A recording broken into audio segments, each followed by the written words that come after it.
V9 న్యూస్కి స్వాగతం. ఇప్పుడు హెడ్లైన్స్. విశాఖ దక్షిణ నియోజకవర్గం వాసుపల్లి గణేష్ కుమార్ అత్యధిక మెజార్టీతో 14 వార్డుల్లో గెలుస్తారని నమ్మకం అని ఆదిల్ తెలియజేశాడు. వాసుపల్లి గణేష్ కుమార్ మా లోకల్, మా ఏరియా మనిషి, అందుకే ఆయన మెజార్టీ తప్పదు తథ్యం. అస్సలాము అలైకుం వరహమతుల్లాహి వబరకాతుహు. 38 వార్డు మైనార్టీ ప్రెసిడెంట్గా 38 వార్డు మైనార్టీ ప్రెసిడెంట్గా నేనైతే హ్యాపీగా ఫీల్ అవుతున్నాను.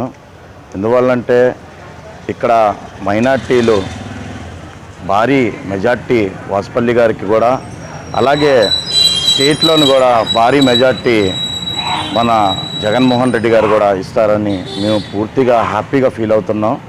ఎందువల్లంటే ఈరోజు ముస్లిమ్స్, అలాగే హిందూస్, క్రిస్టియన్స్ అందరం ఏకతాటి మీద కష్టపడ్డాం. ఈరోజు వైసీపీ ప్రభుత్వానికి మేము చెప్పక్కర్లేదు, బూతుల్లోనూ కూడా మేము చెప్పక్కర్లేదు.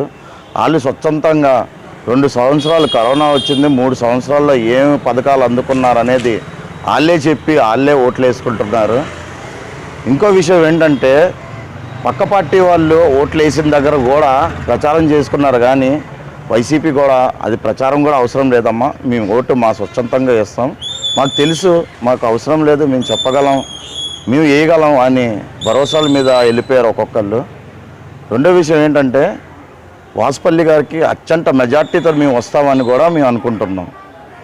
100కి 100% వాసుపల్లి గారిది మంచి మెజార్టీ అనుకుంటున్నాం. నెక్స్ట్ మళ్ళీ మేము మినిస్టర్గా కూడా చూడాలనుకుంటున్నాం. నెక్స్ట్ ఇంకా మినిస్టర్ కన్నా మంచి పదవులు కూడా వస్తాయి.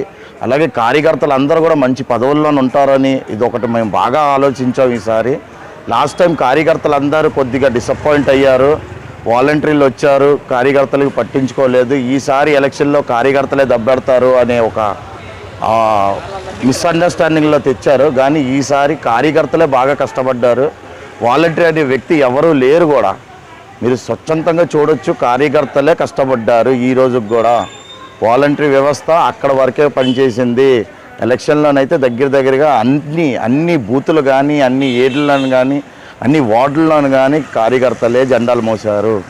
ముఖ్యంగా చెప్పాలంటే ఈరోజు మా వాసుపల్లి గణేష్ కుమార్ గారు మంచి మెజార్టీ మీద వస్తారని మేము పూర్తిగా 100% మంచి భరోసా మీద ఉన్నాం. కుమార్ గారు కోట విధి స్థానికులు, మా దగ్గర మా మైనార్టీలు, మా ముస్లింల దగ్గర నుంచి అతను ఎదిగి, అతను అలాగా అంచులుగా ఎదిగి పైకి ఎదిగిన వ్యక్తి. ఆ వ్యక్తిని చూస్తామా, ఎక్కడో వాల్టర్లోనో ఎంఈపీలోనో ఉండిన వ్యక్తిని చూస్తామా? ఈరోజు వంశీకృష్ణ గారి గురించి మాకేమీ తెలియదు, అలాంటి వ్యక్తికి ఓటేస్తామా? తెలిసిన వ్యక్తి ప్రతి ఇది మన ప్రజా దర్బార్ కానివ్వండి, లేకపోతే ఎవరైనా ఇంట్లో కష్టాలు ఉన్నాయన్న కానీ ఇంటికి వెళ్ళి స్వయాన డబ్బులు పంచకుండా కాదు, స్వయాన అతని చేతుల మీద ఇంటికి వెళ్ళి డబ్బులు ఇచ్చిన వ్యక్తి నుంచి ఓటేస్తామా? అదే లేడీస్ది వస్తే మటుకు అతను స్వతంత్రంగా వాళ్ళు ఎవరు చెప్పక్కర్లేదు, వాళ్ళు స్వతంత్రంగా వెళ్ళి వాళ్ళే ఓటేశారు. వాళ్ళకి కూడా తెలుసు ఏ పథకాలు తీసుకున్నాం, ఏ పథకాలు తీసుకోలేని విషయాలు కూడా వాళ్ళకి తెలుసు. ఇంటింటికి ఏ పథకాలు వెళ్ళాయి అనేది కూడా వాళ్ళకే తెలుసు. ఈరోజు వాసుపల్లి గురించి మాకు తెలుసు కాబట్టి మేము చెప్పుకోగలుగుతున్నాం. అదే వంశీకృష్ణ గురించి మాకేమీ తెలియదండి. అతను ఒక ఎమ్మెల్సీగా వచ్చి కూడా మాకేమీ తెలియదు. అతను ఎంఈపీలోనే ఉంటున్నారో తెలియదు, వాల్టర్లోనే ఉంటున్నారో తెలియదు. ఇప్పుడు ఆగేస్తాం అతన్ని? నార్మల్గా మీరు ఒక్కసారి ఆలోచించండి.